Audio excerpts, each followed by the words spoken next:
तो चलिए हम लोग शुरू करते हैं अपना ट्रायंगल का आज का सेकंड लेक्चर। ठीक है, प्रीवियस क्लास में हम लोग कुछ ट्रायंगल्स के बारे में बेसिक्स देखे थे और साथ ही साथ हम लोग कुछ कंकरेंसी के क्राइटेरियंस को देखे थे और उस पर बेस्ड कुछ प्रॉब्लम्स को डिस्कस करें। Now we have a problem in which A D and B C are equal perpendicular to a line segment AB. Here is given a line segment AB, AD and BC. AD and BC both are perpendicular.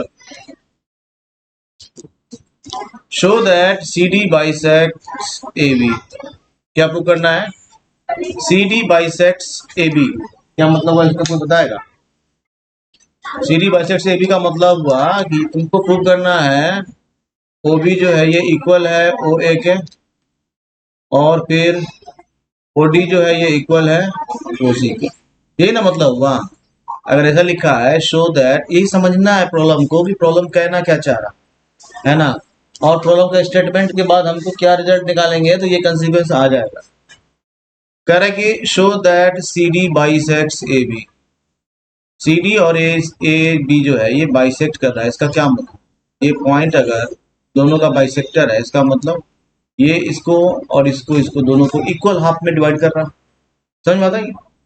तो जब equal half में divide कर रहा है इसका मतलब इस तरह का रिजल्ट आएगा। इस तरह का रिजल्ट आएगा तभी ना होगा ऐसा। OB OA इक्वल हो जाएगा, OD OC इक्वल हो जाएगा अगर, इसका मतलब ये बाइसेक्टर है। ये किसको समझ में नहीं आया? ये किसको समझ नहीं आया भाई? आया समझ में? चलिए भाई, इसके लिए हम लोग क्या करते हैं, हम लोग ट्रायंगल को कंसीडर करते हैं। टू ट्रायंगल सबको दिख रहा होगा। दोनों ट्रायंगल क्या है? राइट एंगल ट्रायंगल है। अगर ऐसा हम लोग कंसीडर करें तो फिर हम लोग आसानी से इस सवाल को बना सकते हैं, जिसमें हमारा BC और AD इक्वल है ऐसा। क्या क्या इक्वल है भाई? BC जो है वो इक्वल है किसके? AD के। कहां से पता चला? ये कहां से पता चला? गिवन है। तो थोड़ा आंख खोल करके सवाल को पढ़ना है। ऐसे स्टेटमेंट लिखेंगे, साथ में रीजन लिखेंगे, क्या कहां से आया है ना, प्राप्ति स्थान क्या है वो लिखना जरूरी है। ठीक है। आर इक्वल, ये लिखा equal perpendicular to a line segment AB। ये लाइन सेगमेंट क्या है? AB है ना। समझ में आता है? यहाँ तक समझने में किसी को दिक्कत है तो बताओ। ठीक है, तो ये हमको प्रूव करना है कि ये दोनों जो है परपेंडिकुलर बाइसेक्टर है। तो हमको प्रूव क्या करना है? OA और OB को इक्वल करना है। CD bisects AB। CD जो है वो AB को बाइसेक्ट कर रहा है, तो हमको प्रूव क्या करना है? OA equal to OB। किसी को दिक्कत है तो बताओ भाई। तो हम लोग इसके लिए क्या करेंगे? ट्रायंगल कंसीडर करेंगे OAD, और दूसरा ट्रायंगल कंसीडर करेंगे OBC। ठीक है। तो इस तरह का सवाल बनाने का तरीका क्या होता है? सबसे पहले हम लिखते हैं, जब भी प्रॉब्लम आता है तो आप गिवन लिखिए, है ना, डायरेक्ट प्रूफ पर नहीं आना है। कुछ एक बेसिक तरीका होता है ज्योमेट्री का प्रॉब्लम को रिजॉल्व करने का। उसका तरीका क्या है? स्टेप 1। 4 स्टेप्स में हम लोग ध्यान देंगे। पहला स्टेप 1, इसको सब लोग ध्यान रखेंगे, स्टेप 1। और जब भी तुम प्रैक्टिस करो सवाल का, ऐसा स्टेप्स जरूर लिखिए। स्टेप 1 नहीं लिखना है, क्या लिखना है वो बताऊंगा। स्टेप 1 ये होता है, सबसे पहले हम लोग लिखते हैं गिवन का मतलब होता है we have to go through the problems again and again, है ना, और उसमें क्या डेटा है वो आपको अपने वर्ड्स में लिखना है। ठीक है। जैसा लिखा है AD and BC are equal, तो गिवन है क्या? AD equal to BC।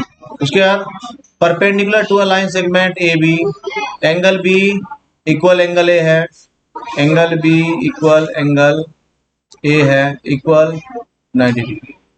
ठीक है, ये गिवन है। उसके बाद ये गिवन हो गया, और कुछ गिवन है क्या? और कुछ गिवन है क्या? और कुछ गिवन नहीं है, तो हम लोग छोड़ देंगे। उसके बाद हम लोग आ जाएंगे, now we have to prove क्या? टू प्रूव दैट, क्या प्रूव करना है? ये तुमको समझना पड़ेगा। हमको प्रूव करना है OA equal to OB। OA equal to OB। इसके बाद थर्ड स्टेप आता है कंस्ट्रक्शन इफ रिक्वायर्ड। यदि कंस्ट्रक्शन का रिक्वायरमेंट है तब if required you have to construct, जो भी कंस्ट्रक्ट करेंगे उसको मेंशन कीजिए यहाँ पे, यहाँ पर ये कंस्ट्रक्ट किया हूँ मैं, बी और ए को ज्वाइन किया हूँ, ऐसा जो भी किए हैं। इस सवाल में नहीं कुछ करना है ऐसा, लेकिन अगर कहीं करना होता है तो you have to write it, you have to mention it. ठीक है भाई। कंस्ट्रक्शन के बाद आता है लास्ट स्टेप, आता है प्रूफ, जहाँ से हम लोग यहाँ शुरू कर रहे हैं। ठीक है, इससे पहले तुमको ये स्टेप 1 में लिखना पड़ेगा, स्टेप 2 में ये लिखना पड़ेगा, स्टेप 3 में ये लिखना पड़ेगा, स्टेप 4 में प्रूफ करना पड़ेगा। तब जब प्रूफ देंगे तब जो चीज गिवन है वो यहाँ से आदमी तुरंत देख करके रेफरेंस ले लेगा, अच्छा हाँ गिवन में लिखा है ना। तो जब तुम्हारा कॉपी चेक होगा तो जो एग्जामिनर होता है उनको तुमको मिलेगी सुविधा, उसको सुविधा मिलेगी, उसको 5 आउट ऑफ 5 देने में सुविधा होगी, नहीं तो वो माइनस करना शुरू कर देगा। समझ गए बात को। चलिए ये स्टेप्स हो गया, इसको ध्यान में रखना है। पहला स्टेप हो गया गिवन, उसके बाद टू प्रूव दैट, उसके बाद next construction if required, and the last step is proof. You have to go through the following steps. कोई भी ज्योमेट्री का प्रॉब्लम रिजॉल्व करते हैं सब पहला आपको ये लिखना है, फिर ये लिखना है। अगर तुमको कोई ज्योमेट्री का प्रॉब्लम नहीं आता और तुम बोर्ड एग्जाम में बैठे हो और तुम इतना स्टेप्स फॉलो कर लेते हो और तुमको प्रूफ नहीं आता है, तो एटलीस्ट तुमको कुछ बेसिक मार्क्स तो मिल ही जाएगा, है ना, क्योंकि इन सब स्टेप्स के लिए मार्क्स अलॉटेड रहता है। ठीक है, सीबीएसई के एग्जामिनेशन पेपर। समझ गए बात को। चलिए बढ़ते हैं हम लोग आगे, बढ़ते हैं आगे, बढ़ते हैं आगे। ठीक है भाई। अब यहाँ पर हम लोग आसानी से देख पा रहे हैं कि ये एंगल और ये एंगल क्या है, इक्वल है। क्यों इक्वल है कौन बताएगा? वर्टिकली अपोजिट एंगल है, शाबाश। देखिए भाई, इसीलिए दिमाग को यहाँ रखोगे ना तो तुम्हारा बन जाएगा, दिमाग को कहीं और रखोगे तो नहीं बनेगा। इस तरह का जब भी एंगल है, प्रीवियस क्लास में हम लोग जब लाइन एंगल्स पढ़ रहे थे उस समय हम लोग ये सारा चीज देख चुके थे। इस कंडीशन में ये एंगल और ये एंगल क्या होता है, आपस में इक्वल होता है। सिमिलरली ये एंगल और ये एंगल भी आपस में इक्वल होता है, and that is vertically opposite angle. कोई दिक्कत है क्या? पीछे का चीज जो है उसको दिमाग में रखना है और साथ ही साथ आगे बढ़ना है, तब जाके तुम्हारा सवाल रिजॉल्व हो जाएगा। ठीक है। अब देखिए भाई, ये एंगल और ये एंगल इक्वल है। क्यों इक्वल है भाई? 90 डिग्री गिवन है, दो एंगल इक्वल हो गया, ये एंगल और ये एंगल, और ये साइड इक्वल दिया हुआ है, दिया हुआ है ना। तो ए और एस ऐसे करके ट्रायंगल बताया था ना, ए एस से ये ट्रायंगल और ये ट्रायंगल कन्ग्रेंट हो गया ना। ये ट्रायंगल और ये ट्रायंगल जब कन्ग्रेंट हो गया तो बी ओ और ओ ए बराबर होगा, तो ओ ए और ओ बी इसीलिए इक्वल हो गया। इसको हम लिखते हैं सीपीसीटी। सीपीसीटी मतलब corresponding part of congruent triangles, है ना। क्या लिखते हैं? Corresponding part of congruent triangles. चलिए इसको हम लोग देखेंगे आगे, परेशान नहीं। ठीक है, स्टेप बाय स्टेप देख लेते हैं। तो पहला हो गया हमारा ए ओ डी और बी ओ सी गिवन है भाई, वर्टिकली अपोजिट एंगल है, ये एंगल और ये एंगल। जिसको नहीं समझ में आएगा बोलना मुझे, है ना। दूसरा ओ A D, O A D और ओ बी सी 90 डिग्री है, और फिर A D equal to B C given है। ऐसा रीजन लिखना पड़ेगा आपको बगल में। समझ के बात को? ठीक है भाई, तो बढ़ते हैं आगे। इसीलिए क्या हो गया, कौन सा क्राइटेरियन हो गया? तो triangle A O D congruent to triangle B O C हो गया। अब इसके बगल में आपको लॉजिक लिखना पड़ेगा, रीजन लिखना पड़ेगा कि कौन सा। तो ए एस क्राइटेरियन से ये क्या हो गया, कन्ग्रेंट हो गया। इस तरह से ये क्या हो गया, हमारा कन्ग्रेंट ट्रायंगल हो गया। ठीक है भाई, इस तरह से ट्रायंगल जो है, ट्रायंगल ए ओ डी कन्ग्रेंट हो गया ट्रायंगल बी ओ सी के। ठीक है, तो रीजन लिखना है कि कौन सा रीजन से हुआ, कौन सा क्राइटेरियन आप फॉलो किए हैं। तो हम लोग किए हैं क्या, है ना, आस। एक है आस, एक है सास। एक ये है ना भाई, ये है सास, ये है आस। ठीक है, नहीं सास आस रास, मतलब आरएचएस को हम लोग रास बोल देते हैं। ठीक है, तो इस तरह से क्या हो गया। उसके बाद जब ट्रायंगल ऐसा कन्ग्रेंट होगा तो कन्ग्रेंट ट्रायंगल्स का करस्पॉन्डिंग साइड्स क्या होता है, आपस में इक्वल होता है। बहुत अच्छे, इसीलिए हम लोग ओ A equal to O B लिखेंगे। यहाँ देखिए, इसके लिए फिगर के पास जाने की आवश्यकता नहीं पड़ती है। अगर नाम सही लिखे हो तो तुम्हारा काम हो जाएगा। देखो ओ ए और बी ओ हो गया ना, ओ ए और ओ बी क्या होगा, आपस में इक्वल होगा। समझ बात आई? अगर तुम ये नाम नहीं सही लिखे थे, अगर तुम यहाँ लिख देते ट्रायंगल सेम रहता, लेकिन नाम गलत पैटर्न में लिखते तो तुम्हारा सत्यानाश हो जाता है। जैसे A O D concurrent to triangle, यहाँ तुम लिख दिए मान लो ओ बी सी ऐसा लिख दिए, है ना, तो फिर क्या होगा, गड़बड़ हो जाएगा। या फिर तुम triangle A O D concurrent to triangle C B O ऐसा लिख दिए तो गड़बड़ हो जाएगा। ठीक है, सारा नाम तुम्हारा मैच नहीं करेगा। क्या समझे? अब इसमें देखो ए डी है, यहाँ सी ओ है, ए डी कहाँ गया, यहाँ हो गया, इसका सी ओ देखो यहाँ है, काम होगा? नहीं होगा। That's why you have to write perfectly. समझ गए बात को? और जब ऐसा लिखिए, फिर जो ये स्टेटमेंट तुम लिखे, इसकी स्टेटमेंट वालों रीजन दीजिए। क्या? सीपीसीटी। सीपीसीटी क्या होता है? Corresponding part of concurrent triangles.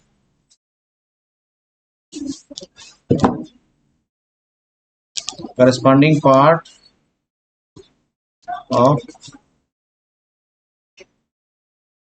Concurrent triangles. ठीक है भाई, एन लिखो, corresponding part of concurrent triangles. CPCT इसको हम लोग शॉर्ट में लिखते हैं।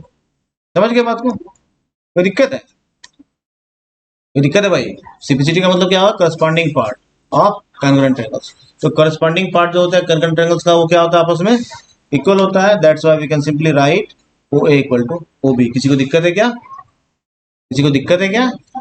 नहीं। That's why O is the midpoint of A B and thus we can simply say CD bisects AB। ठीक है, कोई दिक्कत है? चलिए हम लोग दूसरा देखते हैं प्रॉब्लम एक और। We have two lines L and M and are given parallel lines and intersected by another pair of parallel lines P and Q। दिख रहा है सबको? जो डायग्राम सामने में है, L and M given lines है और P and Q क्या है? ट्रांसवर्सल है एंड इंटरसेक्टिंग लाइंस भी है, both the lines P and Q। Now we have to show that triangle ABC congruent to triangle CDA।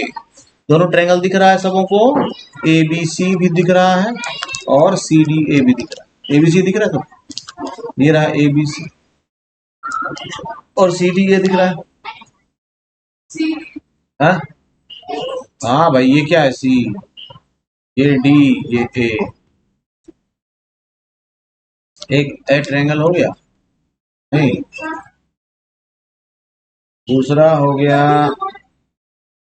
ये हो गया।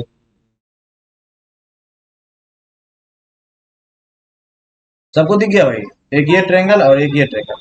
चलो ये कह रहा है कि प्रूव कीजिए कि दोनों ट्रायंगल कॉन्ग्रुएंट है। कोई बताएगा कैसे होगा? दिमाग लगाएगा कोई? दिमाग लगाएगा तो लगाओ और बताओ मुझे कैसे। तो बढ़ते हैं हम लोग के पास टू लाइंस है L and M given parallel to each other and two transversal P and Q both are parallel to each other. हम लोग ये आसानी समझ सकते हैं। अगर थोड़ा सा बेसिक हम लोग पीछे जाएंगे फ्लैशबैक में, तो हम लोग देखेंगे कि अगर कोई भी कोलेटरल है उसका ये पेयर ऑफ अपोजिट साइड्स अगर पैरेलल है, वो क्या होगा? एटलीस्ट वो पैरेललोग्राम तो होगा ही होगा। रोम्बस भी हो सकता है, स्क्वायर भी हो सकता है, रेक्टेंगल भी हो सकता है, लेकिन एटलीस्ट पैरेललोग्राम तो होगा। ये समझने में कुछ दिक्कत है? इसीलिए बताया कि अब जो चैप्टर चल रहा है ना, इस चैप्टर में प्रीवियस सारे चैप्टर्स को तुमको दिमाग में एक साथ रखना पड़ेगा। अगर तुम्हारे दिमाग में एक साथ रहेगा बनेगा। दिमाग में एक साथ रखने के लिए क्या करना पड़ेगा? दिमाग को, अभी जस्ट बताया था, दिमाग को क्या करना पड़ेगा? दिमाग को खाली रखना पड़ेगा, तब सही जगह बैठेगा। उसमें रॉन्ग कैंडिडेट्स बैठा और उसको उठाओ, तब राइट कैंडिडेट बैठेगा। और इन सब कैंडिडेट्स को नहीं बैठाओगे ना, प्रॉब्लम रिजॉल्व नहीं होगा। इसीलिए सारा जितना भी डेटा है आपका ज्योमेट्री का, सबके दिमाग को, सबको दिमाग के फ्रंट में, रैम में लाइए। ठीक है? अगर कोई ऐसा पैरेलल लाइंस गिवन है हमको और जिसका कि बोथ कोलेटरल है, जिसका कि both pair of opposite sides parallel है, ये इसके पैरेलल है और ये इसके पैरेलल, उस कंडीशन में क्या होगा? ये एक फिगर क्या होगा? पैरेललोग्राम होगा। पैरेललोग्राम का अपोजिट साइड क्या होता है? इक्वल होता है। अब समझ में आया? ये और ये इक्वल होगा, ये और ये इक्वल हो जाएगा, और ये एंगल इक्वल होगा। Opposite angles of a parallelogram equal to each other. Similarly ये एंगल इक्वल होगा। अरे होगा नहीं होगा भाई? होगा ना?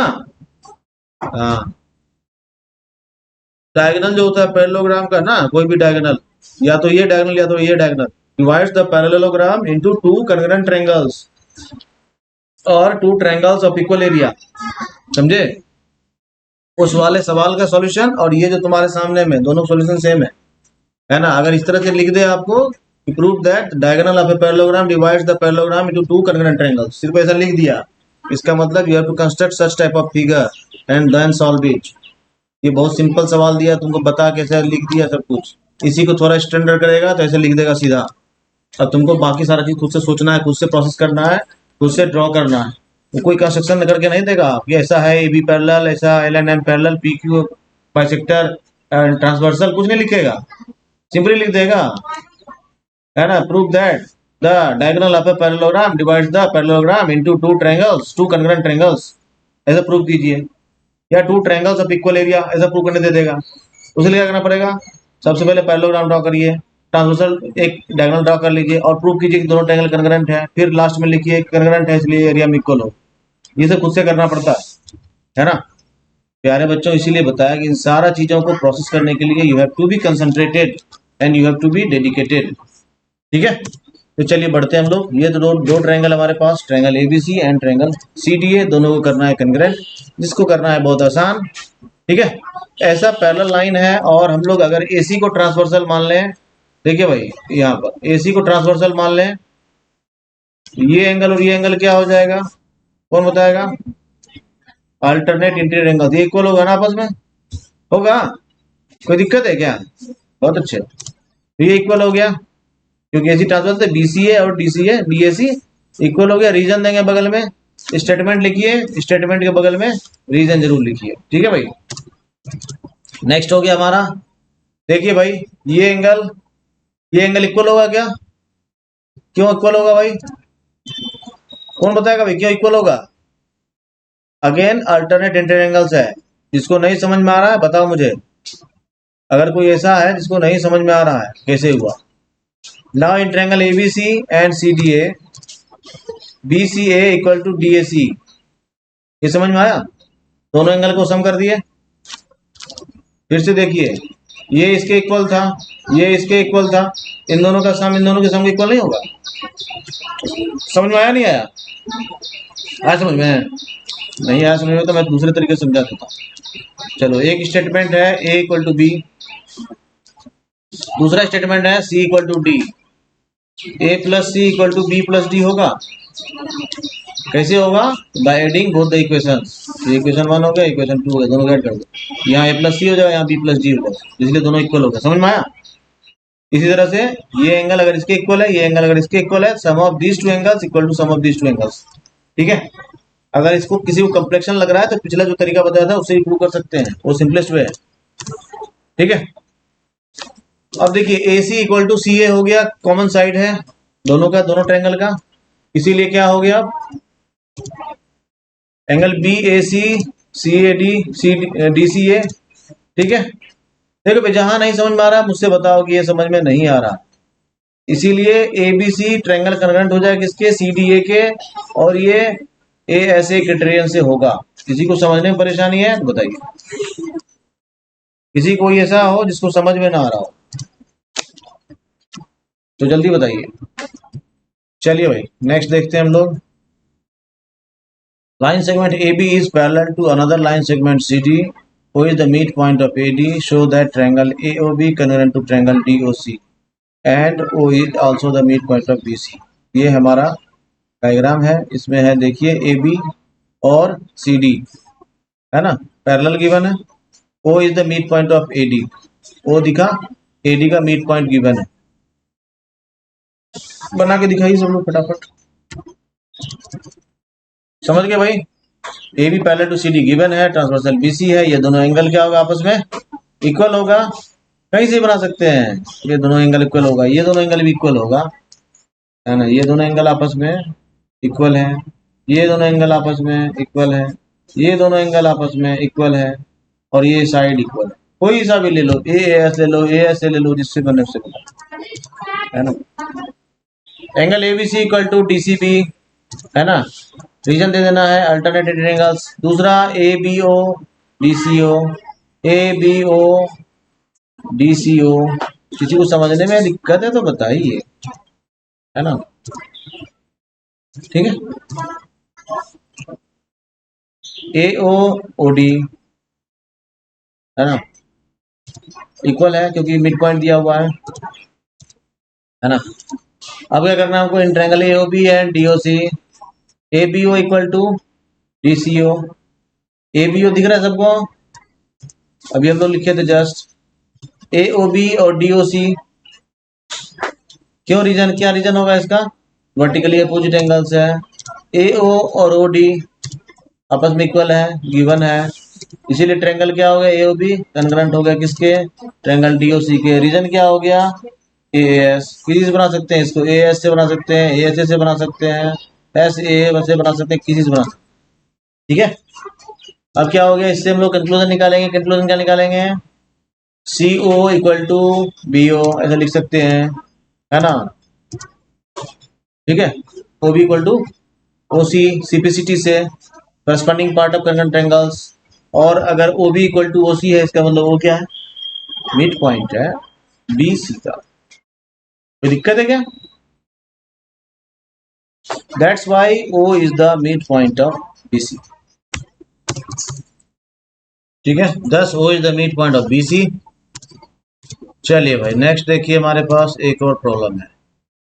इस प्रॉब्लम में line L is given as the bisector of an angle A and B is any point on line L, ठीक है। L जो है वो बाइसेक्टर है QAP का, ठीक है, और B कोई पॉइंट है that lies on L, ठीक है। Now we have to show that no BP and BQ are perpendiculars drawn from B to the arms A, angle A। Angle A का दोनों आर्म्स पर परपेंडिकुलर ड्रॉ किया गया है from point B. ये point B है, यहाँ से ये परपेंडिकुलर एक उधर ड्रॉ कर दिया, एक इधर ड्रॉ, ठीक है भाई, दिक्कत है। Now you have to show that APB APB और AQB इस दोनों को कॉन्ग्रुएंट प्रूव करना है, तो जल्दी से प्रूव कर लेंगे तो अच्छा लगेगा। और लिखा BP equal to BQ prove करना है। BP इक्वल टू BQ पर जब ये ट्रायंगल कॉन्ग्रुएंट हो जाएगा तो ये सिंप्लिसिटी हो जाएगा। Is equidistant from the arms A, चलिए भाई, है ना, AP और AQB प्रूव करना है, तो ठीक है, सब सिंप्लिसिटी से हो जाएगा। मेन काम है you have to prove that triangle APB congruent to triangle AQB, ठीक है, प्रूव कीजिए। चलिए भाई थोड़ा आसानी समझ लेते हम लोग, बहुत आसान है। ये एंगल और ये एंगल इक्वल है, समझने में कोई दिक्कत है क्या, ये एंगल और ये एंगल इक्वल है, किसी को समझने में दिक्कत है क्या। जब दो एंगल किसी ट्रायंगल का किसी दो एंगल का इक्वल है तो तीसरा इक्वल होगा ही ना, जो भी एंगल हो इक्वल होगा ही ना। इसमें सोचना क्या है, पहला चीज, तीसरा एंगल को हमको इक्वल करने से मतलब क्या, ये एंगल इससे इक्वल है, 90 90 इक्वल है ही, तीसरा ना भी हो इक्वल चलेगा।